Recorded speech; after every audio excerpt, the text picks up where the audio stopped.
earlier about the difference between this W icon, which is, it's a Word document, and say either of these or any of these here with the blue square and the lines, which is a Google Docs document. Now, if you're going to be using Google Classroom, you can upload Word documents. It's perfectly fine. The students will be able to read them, print them, and they'll work perfectly. But there are some restrictions with it. And the easiest way for me to explain them would be, say for example, this TRIPS proposal form. Right, let's say I needed the students to fill this out, okay, or to look at it or do something with it. Let me open up it as is, as a Word document. So you can see here, yeah, I can read it, no problem. But if I needed a student to fill that in, okay, so I can't get in and edit this. The student would have to download it, edit it on their computer. They would have to have some sort of Word or Open Office or something like that. Then they would have to save it on their computer and re-upload it onto Google Drive or attach it to an email. It's just messy, okay? So if you don't have all of your briefs, your handouts, all of your typed documents in Google Docs, you're gonna run into some difficulties. So I guess, you know, you're gonna have to, it's just gonna be easier if you start bringing everything into Google Docs. So what you can do is, let's say you have 20 briefs, okay, and they're all Word. You can upload them all into Google Drive, click on them all in the same way that I clicked on this, and up here there's an option, Open with Google Docs. Okay, so it starts to convert the file, trip proposal form.doc. Okay, so here it is now. Now, if I was a student, I can add what I want. So let me just go back into Google. I'll leave that up there, and you can see in Google Drive, if I go back here, now I have trips proposal form.doc, and now I have a new one here. Now what I do is, to avoid confusion, I'm going to delete this one. Or you could make a folder, let's say, in here with original Word documents if you felt you didn't want to delete them, and maybe drag all your Word documents into it so you have the originals, and then this would be the one that you're going to work off of, okay? So you can see here, let's go, I'm going to explain to you now the stream section, okay? So let's say, for argument's sake, I know it's not a brief, but let's say this was a brief, okay? I had it as a Word document, I brought it into Drive, I converted it into a Google Docs document, and now I'm ready to share it with the students, okay? So this, as I said, this section is just for resources. Let's go into the stream section. So down here you'll see a plus, and there's a few options here. Now there's some that I've never really gotten into the create a question thing, because I don't know, I just have never used it. But I do use this create assignment, create announcement, and when you start, like I've used Google Classroom now last year and this year, and the year before actually. So when you have a few years or even 2 years worth of Google Classroom information, you might want to reuse a post, you know. So I'm going to go in, the one that I use most commonly is create assignment. Let's go in there. So I'm giving it to all my students. I'm going to call it brief for trips. Okay, so the instructions are, please fill out this form. Oops. Everyone. Okay. So, do I have a due date? Let's say I do. I click in here and I click down here and it'll give me a calendar. I want this done by the 13th of September, and do I want a time? 1300 hours, let's say, 1 o'clock in the afternoon. Okay. You can create a topic if you want. I never do. I have no use for it, so I don't bother. You guys might find it useful. Then the next thing I want to do is I need to attach the brief.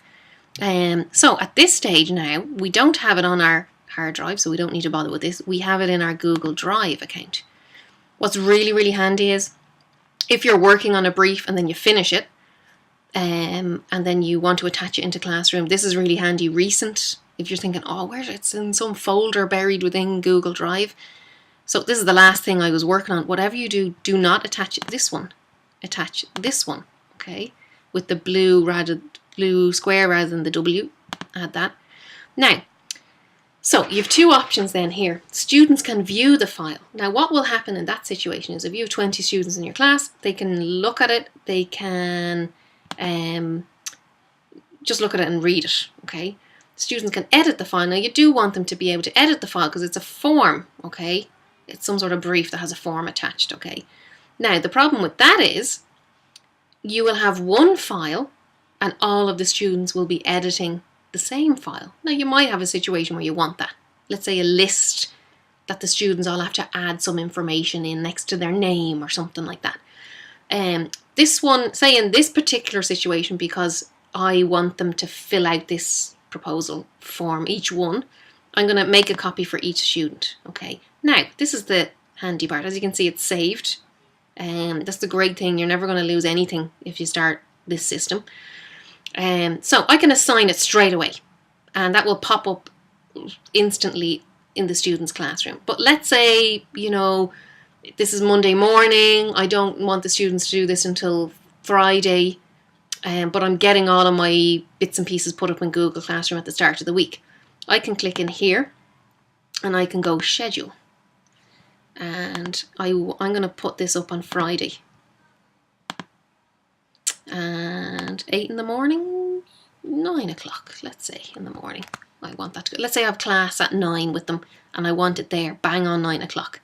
And I'll go schedule. Okay, now, you'll notice here, nothing has shown up. But you can see up here, saved posts. If I go in there, okay, brief for trips, the 1st of September, 9 o'clock, I know that's going to go up. Let's do another one. I'll do it really quickly.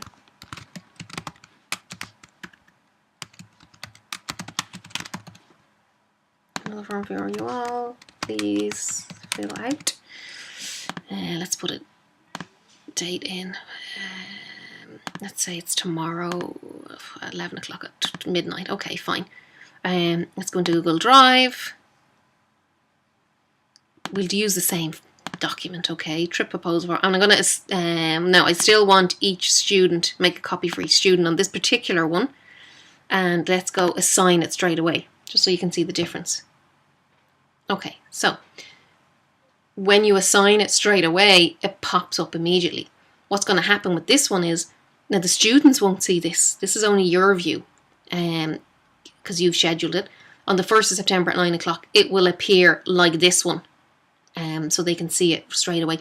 What's brilliant about scheduling is, like that, let's say, for example, on a Tuesday morning, you have an hour or two where you decide, okay, I'm going to spend every Tuesday morning and get all of my, any briefs or handouts or anything that I need to give to the students, any sort of handouts, briefs, forms, things like that. I'm going to schedule them all in for the whole week, or you could do it for the whole year if you felt like it. Now, let's say, for example, if I decided, oh, actually, this one here, I don't want it to go up on the 1st of September. I've changed my mind. Okay, you can get in and edit it.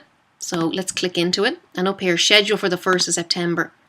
No, I need to change that. I'm gonna wait till the Monday. Okay, and a Monday's class, I actually don't have them till 12 o'clock. Okay, so let's change that. And actually, you know, the due date now, I need to give them a bit more time. Let's go in here. I'll give them till the Friday instead. 1 o'clock. Yeah, that's okay. I'm happy with that. Let's schedule that. Again, it's not going to pop up until the 4th of September at 12 o'clock. So if, you know, your scheduling changes, it's very easy to change what you want to do. This little thing here, even though I've posted this, let's say, for example, I need to edit it for some reason, I can get in here, I can delete it, I can copy it, I can edit. Again, let's say I decide, you know, I'm going to extend the deadline on this. 31st of August, no, we'll give them to the 6th of September. Each student will get a copy. You can't, once you've done that, you can't change it. If you did this by mistake, you really just have to delete it instead and do it again. But I mean, it only takes a minute or two. Let's save that. I can add a class comment here. Let's say it's a week in and I say something like, please do not use all caps for this form.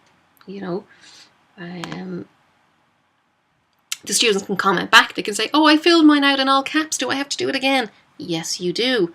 And so on. So that's 2 handy things that you can do. Now, you don't always have to have each student will get a copy. You know, play about with it and just see how it works for you. So that's putting up an assignment or a brief, like we generally call them briefs, but in Google Classroom it's creating assignments. So that's a really, really handy thing to do.